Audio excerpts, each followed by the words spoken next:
یاد رکھیے کہ شیطان صرف وسوسے ڈال سکتا ہے، وہ آپ سے کچھ پکڑ کے نہیں کروا سکتا.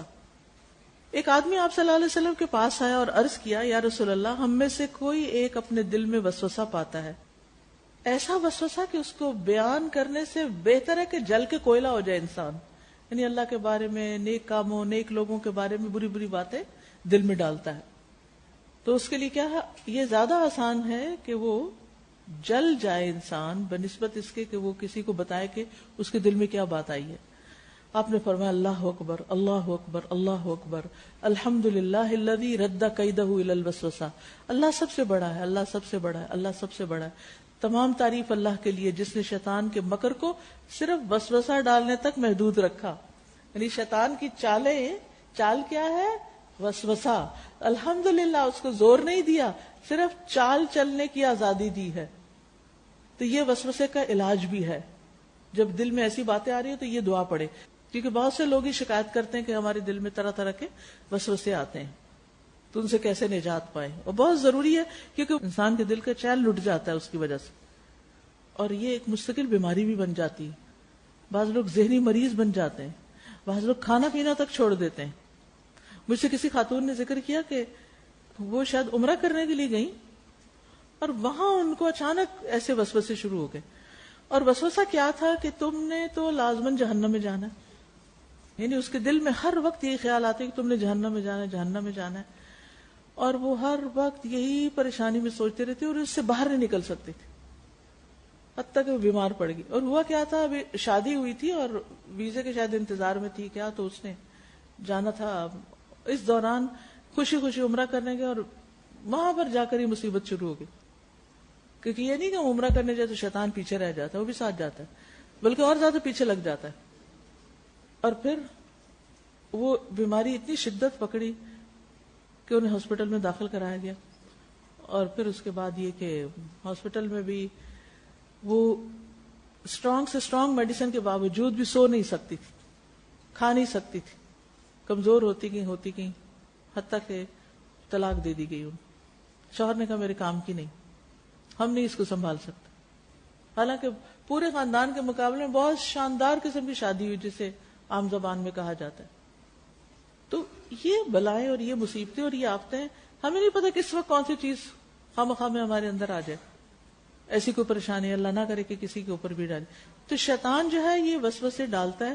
بعض وسوسے آتے ہیں چلے جاتے ہیں، لیکن بعض تو گھر پکڑ لیتے ہیں وہاں. اس وقت یہ دعا پڑھنا بہت فائدے کی چیز ہے. آزما کے دیکھ لیجئے، انشاءاللہ بہت فائدہ ہوگا.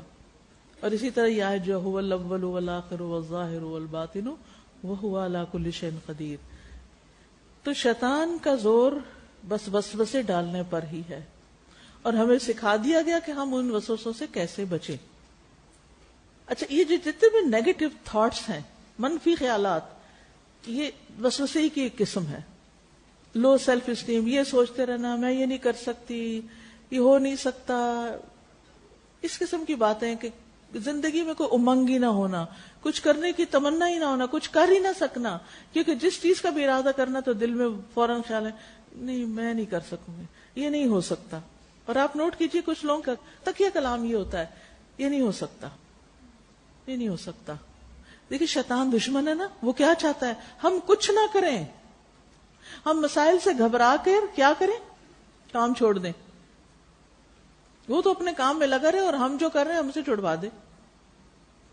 چاہے کسی بھی قسم کا خیر کا کام ہے، وہ یہی چاہتا ہے ہم یہ نہ کریں. تو اس چیز کو مشکل بناتا ہے، اور مشکل کیا، خیالات میں ہی مشکل آتی.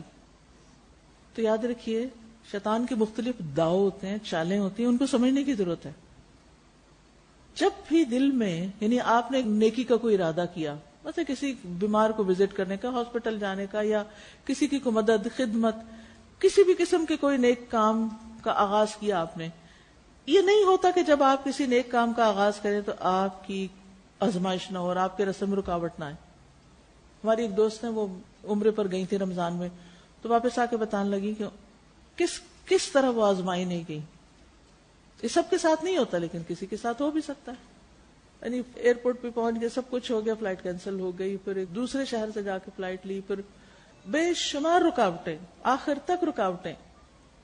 اب آپ دیکھیے کہ ہم میں سے کتنے لوگ ہیں تڑپتے ہیں عمرے پہ جائیں، حج پہ جائیں، دل کے اندر بڑی خواہشات اور خوبصورت سا امیج ہوتا ہے، جو ہو کر آتے ہیں ان کی باتیں سن سن کر بھی اندر ایک خواہش ہوتی ہے. لیکن پھر کیا ہوتا ہے، ہم بڑے شوق اور محبت اور بڑے جذبوں کے ساتھ نکلتے ہیں اور ایئرپورٹ پر ہی تنگ ہونے لگتے ہیں. فلائٹ ڈیلے ہو گئی، کتنی ڈیلے ہے کوئی پتہ نہیں. اب اس وقت ہمارے تبصرے کیا ہوتے ہیں. بعض لوگوں کو تو میں نے ایئرپورٹ پہ احرام کی حالت میں بھی ایئر لائن کے عملے سے یا جو سٹاف مسکین وہاں بیٹھا ہوتا ہے لوگوں کی خدمت کے لیے ان سے لڑتے جھگڑتے دیکھا. وہ ان کا کیا قصور ہے؟ وہ تو وہاں بیٹھے ہیں انفارمیشن دینے کے لیے، وہ اس لیے تھوڑی کہ آپ کی باتیں سنیں. انہوں نے تو کچھ نہیں کیا، ان کی کوئی سازش نہیں تھی، نہ ان کا کوئی آپ کو نقصان دینے کا ارادہ تھا. لیکن خواہ ان سے کیوں لڑتے ہیں آپ؟ جا کے انسان عقل سے کام لینا. ان کو سنانے بیٹھ جاتے، پھر اس سے لڑ، اس سے جھگڑ، اس سے بھی. کدھر نکلے ہیں؟ عمرہ کرنے نکلے اور آپ یہیں سے لڑائیاں شروع ہو گئی.